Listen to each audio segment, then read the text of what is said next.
Welcome to CBI 69 news. వార్తల్లో ముందుగా ముఖ్యాంశాలు.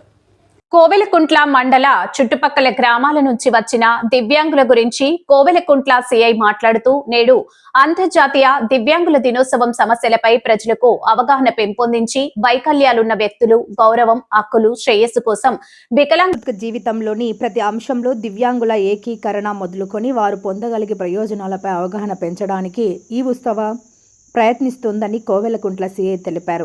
దివ్యాంగులు మాట్లాడుతూ గత ఏడాది 2024లో అంతర్జాతీయ వికలాంగుల దినోత్సవం థీమ్ సమగ్రమైన సుస్థిరమైన భవిష్యత్తు కోసం దివ్యాంగుల నాయకత్వాన్ని విస్తరించడం, 2025 ప్రభుత్వం పెన్షన్ వెరిఫికేషన్ ప్రక్రియను చేపట్టింది మరియు 40% వైకల్యం ఉన్నవారికి నెలకు 6,000 రూపాయలు, తీవ్రమైన వ్యాధులు థాలాసేమియా, CKD, పక్షవాతం వంటి తీవ్రమైన వ్యాధులు ఉన్నవారికి 10,000 నుండి 15,000 వరకు పెన్షన్ ఇవ్వవచ్చునని, సదరం స్లాట్లు ఏప్రిల్ 1, 2025 నుండి సదరం స్లాట్లు మళ్లీ ప్రారంభమయ్యాయి. అర్హులైన వారు UDID unique disability ID card కోసం దరఖాస్తు చేసుకోవచ్చునని ఏపీ గవర్నమెంట్ తెలియజేసింది.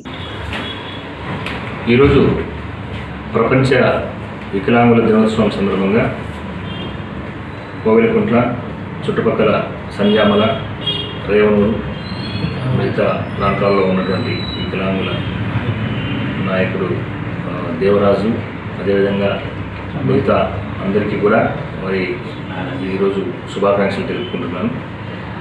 ఈ వికలాంగుల దినోత్సవం సందర్భంగా ప్రజలకి ఒకటే చెప్పడం, వికలాంగులు ఎక్కడన్నా ఉన్నప్పుడు మనం గౌరవించాలి.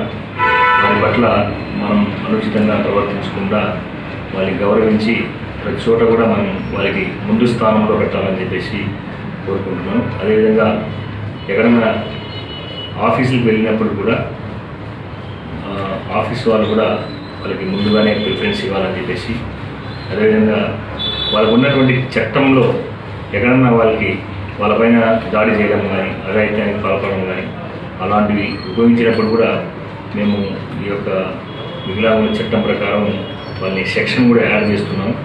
అదేవిధంగా అందరూ కూడా అలాంటి సందర్భం వచ్చినప్పుడు వాళ్ళని గౌరవించి ఖచ్చితంగా మిగతా సెక్షన్లతో పాటు ఈ యొక్క యాక్ట్ను కూడా యాడ్ చేయాలని చెప్పేసి కోరుకుంటాం. వారికి మరొకసారి శుభాకాంక్షలు తెలుపుకుంటాం.